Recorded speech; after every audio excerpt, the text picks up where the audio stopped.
ছেলেরা ভাই দুইটা বিয়ে করতেই পারে, যে খাওয়া পড়া দিতে পারে তারা দুইটা বিয়ে করতেই পারে। আর আমি ভাই যে কষ্টের মাঝে আছি, আমার বিয়ে হয়ে গেলেই ভাই আমি অনেক ভালো থাকবো। সতীনের ঘর কি করবেন? কেউ যদি তার একটা বউ থাকতে আর একটা বিয়ে করে সেরকম হলে করবেন? হ্যাঁ ভাই, সেরকম হইলেও করবো। তাতে সমস্যা হবে না? না দুই ভাই, সতীনে আবার ভাগ্যর চুলাচুলি বড় করবেন না কিছু তো? না। মারামারি করবেন না তো? না মিলে টিলে থাকতে পারবেন দুই না বোন? না, মিলেই থাকবো। যেতকাল আমি জেনে শুনে বিয়া বসবো, আমি তো মিলে থাকার জন্যই বসবো। সুপ্রিয় দর্শক, আসসালামু আলাইকুম। দেশ ও প্রবাসে যে যেখানেই আছেন আপনাদের প্রত্যেককে শুভেচ্ছা জানিয়ে শুরু করছি আজকের প্রতিবেদন। আজ আমরা কথা বলবো এক অসহায় গরিব ঘরের সুন্দরী মেয়ের সঙ্গে, জানবো তার জীবনের গল্প। চলুন কথা বলি তার সাথে। চলুন, আসলে দেখতেই পাচ্ছেন পেয়ারা গাছের নিচে আপুটে আসলে আজ আসছে অনেক হাসি খুশি, অনেক মাথায় ফুল সাজুগুজু করে। আসলে কি বলার জন্য রোমান্টিক একটি আপু। আসলে আপুকে আপনারাও আগেও দেখছেন। চলুন আজ নতুন করে সে কি উদ্দেশ্য নিয়ে আসছে বা কি বলতে চায় জানার চেষ্টা করি। আপু আসসালামু আলাইকুম। ওয়ালাইকুম সালাম ভাই। আপু আপনার নাম কি? নাম ঝুমুর। ঝুমুর আপু, কেমন আছেন আপনি? খুব অসহায়ের মাঝে আছি ভাই, খুব কষ্টের মাঝে আছি। কিসের কষ্ট, কিসের অসহায় মনে হয়? কিসের কষ্ট ভাই, ঠিক মতন খাইতে পাই না, একবেলা খাইলে আরেক বেলা না খেয়ে থাকতে হয়। খুব অভাবের সংসারে বাস করি। সংসারে কে কে আছে? সংসারে বাবা আছে, বাবাই দিন মজুরির কাজ করে। মা আছে, মায় কোনো কাজ করে না, কিন্তু মা সৎ মা। আমাদের খুব কষ্ট দেয়, আমার আর আমার ছোট ভাইটার অনেক কষ্ট দেয়। আপনারা দুই ভাই বোন? আমরা দুই ভাই বোন। আপনার আপন মা কি হয়েছে? আমার আপন মার বিয়ে হয়ে গেছে। আচ্ছা আচ্ছা, কোথায় বিয়ে হয়ে গেছে? কোনো যোগাযোগ আছে বা খোঁজ খবর আছে আপনার না সাথে? ভাই, ফোন দিয়ে জানাজানি করে না, খোঁজও নেয় না। তো এই যে একটা মেয়ের জীবনে সবচেয়ে বড় সম্বল হলো মা, সব সন্তানেরই মা হলো আসল। তো এখন আপনার ধরেন বিয়ের বয়স, আপনার তো বিয়ে শাদী হয় নাই, না ভাই, আমার ভবিষ্যতে বিয়ে শাদী করতে হবে। তা এখন যদি বিয়ে করতে এসে কেউ জানে যে আপনার মা আরেকটা বিয়ে করে চলে গেছে, সেই ক্ষেত্রে কি মনে হয় তখন? ওইটা কি তো নিজের মনে কষ্টই লাগে যে মার বিয়া হয়ে গেছে, বাবার ভুলের কারণেই মার বিয়া বসে গেছে। বাবাই বিয়া করো না ভাই, তার জন্য মা মানে বিয়া আপনার বসে বাবা গেছে। আগে বিয়ে করছে, পরে আমার আপনার বাবা মা? আগে করছে, করোনা ওইটা আমার সহ্য করতে না, আমি মাও বিয়া বসে চলে গেছে। আচ্ছা আচ্ছা, তো মার সাথে যোগাযোগ রাখাটা উচিত না? যোগাযোগ নাই, এটা কিরকম লাগে?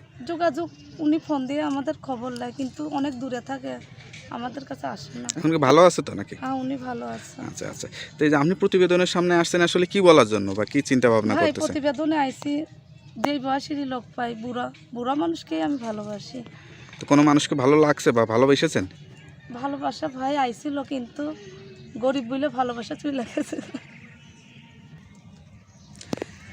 তো এই যে ভিডিওর সামনে তো আগেও আসছেন, এই যে আবার আসলেন, আসলে মানে এই ভিডিওটা যারা দেখে তাদের উদ্দেশ্যে কি বলতে চান বা কি বলার ভাই জন্য? যারা দেখে, কিছু লোকে ভাই গরিব বলে, কিছু লোকে সাহায্য করে কথা বলে চলে যায়। আচ্ছা আচ্ছা, কিন্তু ভাই এখনো আমি প্রতিবেদনে বারবার আইতাছি কেন, আমি ভালো মানুষ এখনো পাই নাই, এর জন্য আমার বারবার আসা, নাহলে প্রতিবেদনে আমার আসার কোনো কথাই নেই।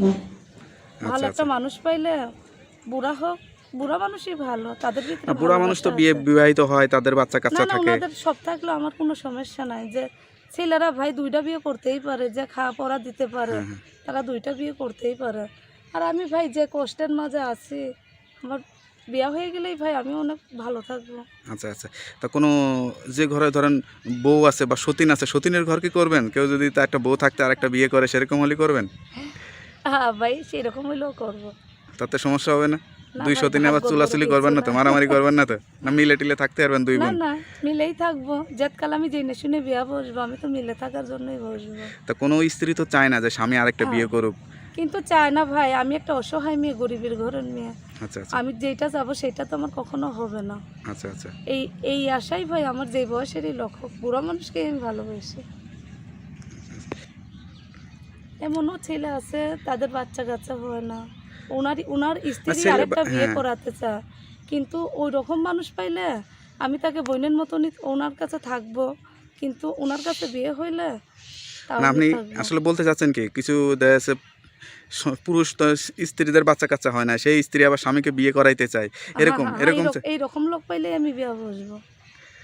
জেনে শুনে যদি কোনো হ্যাঁ স্ত্রী হ্যাঁ, আসলে হ্যাঁ। জেনে শুনে কোনো স্ত্রী যদি তার স্বামীকে বিয়ে করাইতে চায়, সেই পদের লোক পাইলে আমি বিয়ে বসবো। আপনার বাচ্চা কাচ্চা হবে তো নাকি? এটা না, ভাগ্য ভাই, ভাগ্য সেটাই, সবই উপরে আল্লাহর ইচ্ছা আর সত্যি কি। আল্লাহর ইচ্ছা। আচ্ছা আচ্ছা, তা সুখ ছিল কখন আপনার জীবনে? সুখ ছিল যখন আমার মা ছিল, লেখাপড়ার জীবনে যখন ছিলাম তখন সুখ ছিল। আচ্ছা আচ্ছা আচ্ছা, লেখাপড়ার জীবনে তখন ভাই অনেক সুখ ছিল, লেখাপড়া করতাম, মা অনেক সুন্দর করে যত্ন করতো, কি করতো। মানে মা যাওয়ার পর থেকে মা জীবনে যাওয়ার কষ্ট। পরেই আমাদের দুঃখটা বেড়ে গেছে। একটা ছোট ভাই আছে, আচ্ছা আচ্ছা। বাবা খাবার নিয়ে আইলো, ভাই আমাদের মা সৎ মা হাত থেকে নিয়ে আবার চলে জায়গা। তখন বসে কান্না করি যে আল্লাহ, মানুষের জীবনে কত কিছুই হয়, আমার একটা ভালো মানুষ মিলিয়ে দিস আল্লাহ, সেজন্য আমার সারা জীবন সুখে রাখতে পারে। আচ্ছা আচ্ছা। এই আশাই ভাই আমি প্রতিবেদনে আমি আইছি। তো এই যে এত সুন্দর সাজুগুজু করে আসছেন, এর রহস্যটা কি? এত সুন্দর সাজুগুজু করছি কেন ভাই, একটা বান্ধবী, সে খুব আমার ভালোবাসে। আমি যখন খাইতে না পারি তখন ওনার বাড়িতে যেয়ে খাওয়া দাওয়া করে আসি। বান্ধবী সাজাই সেই বলছে দিয়েছে। প্রতিবেদনে যাবা, একটু সুন্দর করে যাও, তুমি ভালো মানুষ পাইলে তোমার বিয়ে হয়ে যাবে না। তো আপনি থাকেন কোথায়? আপনার ঠিকানা কোথায়? আমি নবীনগরে থাকি। দেশের বাড়ি ভাড়া কোথায়? থাকি। দেশের বাড়ি অনেক দূরে, কুমিল্লা। আচ্ছা আচ্ছা। তো আপনার সাথে কিভাবে যোগাযোগ করবে? আমার সঙ্গে যোগাযোগ করতে গেলে ভাই আমার নাম্বার আছে, আমার নাম- মুখস্থ আছে। নাম্বারটা মুখস্থ আছে? হ্যাঁ ভাই আমার মুখস্থ আছে। তা একটু বলে দেন। আচ্ছা আমি বলতেছি 01 01 31 31 3 3 95 95 14 14 86। 86। হ্যাঁ ভাই এইটাই আমার নাম্বার। আমার খুব খারাপ কথা বলবেন না ভাই, যে আমার পাশে দাঁড়াতে পারবেন, যে আমাকে হেল্প করতে পারবেন, সেই ধরনের লোক পাইলে আমার ভাই ফোন দিয়েন। আমি খুব অসহায় মেয়ে ভাই, একটা মেয়ে হয়ে জন্ম নিয়েছি, অনেক কষ্টের মাঝে আছি। সেটাই। ঠিক আছে আপু, তা নামাজ কালাম পড়েন, নামাজ কালাম পড়বেন। হ্যাঁ ভাই আল্লাহর আর নামে কোরআন শরীফ সেটাই, পড়ি, নামাজ কালাম নামাজে পড়ে দোয়া আল্লাহর করি, কাছে আল্লাহ সবই দোয়া করে। করবেন। তা হ্যাঁ আপু ভাই সবকিছুর মালিক আল্লাহ। তো ভালো থাকেন, দোয়া করি। আচ্ছা আসসালামু ভাই আপনিও আলাইকুম। ভালো থাকেন।